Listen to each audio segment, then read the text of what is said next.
Hey guys, what's up? I'm Greg and this is Q. That guy right there. Yep. Him. Yeah. That's right. Together we're Mr. Happy 0121. Today we're doing Doritos Jacked 3D Jalapeno Pepper Jack. That's a lot of name. Doritos Jacked 3D. It wasn't enough for it to be Doritos 3D and it wasn't enough to be Doritos Jacked. Wow, that's an eye-opener. Jalapeno Pepper Jack. I don't know why, but I expected them to be bigger. That's what she said. This is a heavy bag. It really is. Yeah. For the money, you're actually getting some content. These are thickly packed. Be ready to chew when you put this in your mouth. I know. These remind me of the spirals from Fritos.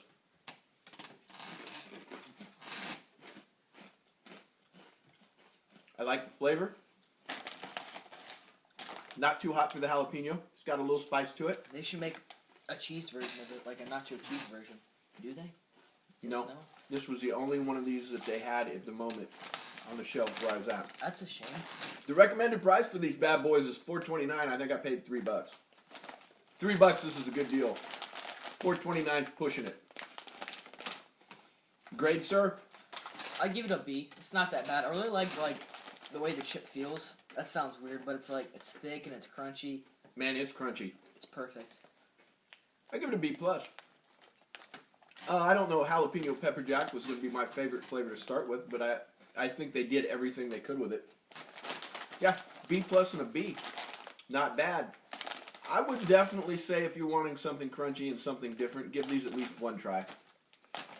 Go good with a sandwich. Been a while since I've used that old chestnut. I bet these really would go good with a tuna fish sandwich. Tuna fish? That's right. Nice fat ham sandwich. Okay, today's question of the day is going to be the longest question ever. It's more of a topic of the day. There was recently a gentleman, the Dancing Man. The Dancing Man. Was an overweight gentleman that had his picture taken at a party or some public event where he's dancing. And then somebody made fun of him, and then he was very sad. Poor Dancing Man. So they took this person that took these pictures, put them up on Twitter with a picture of him dancing, and then they made fun of him and showed the picture of him being sad. Luckily, this jerk didn't ruin this guy's day. People all over, including Moby, have taken up the Dancing Man's cause. The bald guy? Yeah. Well, good. Good for for Moby. Yeah. Moby's going to DJ a party that this guy's the guest of honor. Right on. A bunch of fine women out there have decided to take up his cause, so it's going to be the Dancing Man, Moby, and a bunch of women at a party. Good for the Dancing Man. My question in all of this is, finally, and I can only speak for in America because every country's laws are different, but if someone takes your picture while you're in public and then puts it on their Twitter and makes fun of you, gets an unflattering picture, I don't know, photoshops you to look really stupid, should you be allowed to sue them? We were talking about this, and you brought up some good points. We should probably talk more about it on camera, but where I was going with, wouldn't that kind of go against your right to say whatever you want to? And then you said... You have freedom of speech, but, if someone goes in a newspaper and slams you, you can sue them for libel. So how is that any different than taking a picture of a person, not a famous person, not people that aren't famous, but people like you and me that choose to be public on YouTube? That's a whole different thing. But just a guy at a party or at the store that you take a picture with the intent only to make fun of him or demean him, and then you personally put it on your Twitter, YouTube, Facebook, and it can be traced directly to you, that person should be able to sue you. I think so. I don't think for millions of dollars. I think maybe... Like a fine?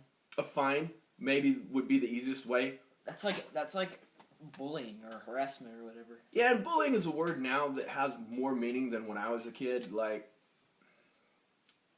By the definition of bullying now, everybody's a bully. If you don't like someone's shirt, then you tell them you're a bully. I mean, people are overly sensitive now. But I think to the point when you try to publicly shame or embarrass someone for no reason, yeah, you should have to answer for it. I agree with that.